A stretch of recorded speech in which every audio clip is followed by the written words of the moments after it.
Hey everybody, welcome back to the channel. Hope you're doing fantastically well. So make sure you subscribe to the video so I can bring all the latest news on prop firms and trading in the future. So I've just done a quick video on Funded Trader program where their countdown was going to be launching their new website.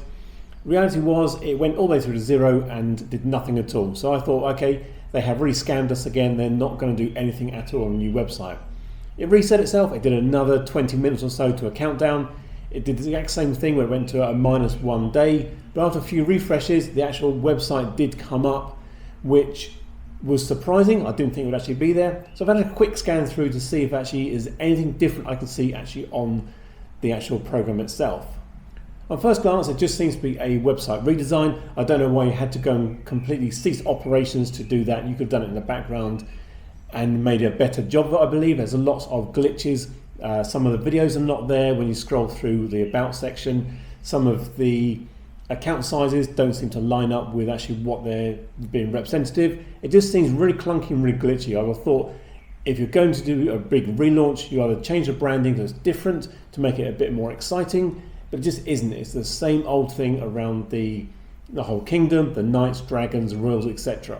Now, if you are familiar with all the challenges, then it'd be the same. But it's always for me quite difficult to understand what the challenges are. And when you click on them, there's a lot more differences more apparent from before. We can see the leverages have changed across all of the challenges, anything from 1 to 30, 1 to 50, 1 to 200, which again, I was quite surprised to see a massive leverage, especially for a US-based company. And for me, when you click about, I thought I had a bit more evolution of how the company's evolved, some more of the history and some of the problems even documented there. But literally the number one thing that says about the company is trust.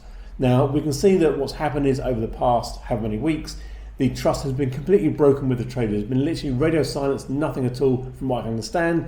You go to Discord, yes, they keep saying, oh, we've made some improvements. Again, I don't believe what I'm reading.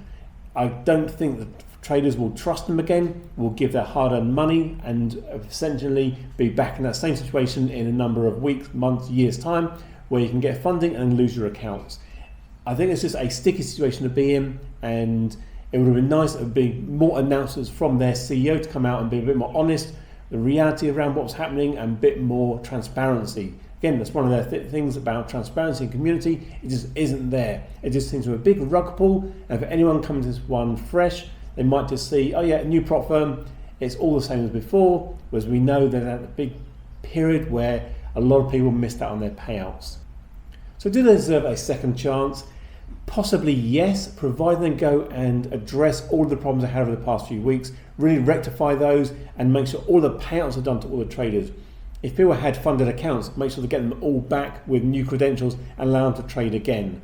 But again, as always, it goes down to reputation. It could be that this is another just attempt to rebrand, to relaunch, and in a couple of weeks' time, it all goes completely pear-shaped again. I don't know. I'm not that close to this particular prop firm. But as always, I'd hope everyone who has paid money got their refunds, and everyone who's due a payout gets a payout, provided they've stuck to the rules. So I think until you go through every single one of the challenges, really understand all of these subtle changes. I did see some are now allowing EAs, some are now not allowing news trading or holding over the weekend. It could have been they were there already. Haven't got a full detail of every single challenge and every single rule they had previously. And it could be that they've just made some improvements to make sure it's been better for everybody for the long term. Again, I don't know why I had to close down for a few weeks. They could have just made those changes and made big announcements at the time. But hopefully no one's going to get scammed out again and lose their money. But let me know in the comments if you have been affected by these guys in the past, whether you're actually due some big payouts and they've not come and paid out as expected. But for me, I'm not going to be putting any of my money into this prop firm. I had thought about it in the past, and if they hadn't had the issues over the past few weeks, maybe in the future I would have done the same thing and actually gone with them. But no, I'm going to stay way clear. The money's going to stay in my account, it's going to stay safe, and it will go with other prop firms I have much better trust in and I can see a much better future with. So thanks for watching. I'll catch you again very soon. Cheers.